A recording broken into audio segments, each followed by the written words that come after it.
consultante en énergie nutritionnelle. Ça fait une douzaine d'années, un peu plus d'une douzaine d'années maintenant que je travaille dans ce domaine et donc je me lève tous les matins pour aider le plus possible les personnes qui ont du mal à gérer leur alimentation, leur digestion, leur silhouette, etc. Ma méthode est basée exclusivement sur la digestion. Et en fait, je parle surtout des combinaisons alimentaires, des compatibilités finalement entre des aliments les uns avec les autres. L'objectif étant de récupérer un maximum de vitalité, d'énergie grâce à tout ce qu'on peut assimiler.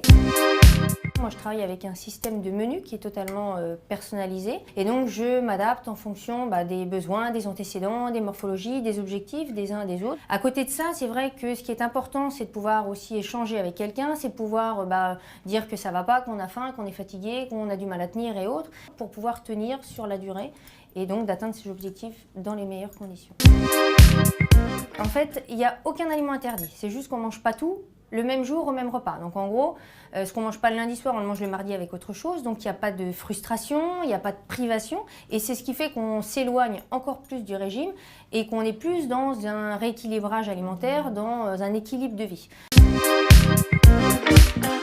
Alors, deux catégories d'aliments totalement incompatibles. D'un côté, les amidons, pain, pâtes, riz. Et de l'autre, les acides, les fruits, le vin blanc et les sauces soja, ketchup et autres. Ces deux-là vont empêcher toute digestion, donc vont fabriquer des toxines.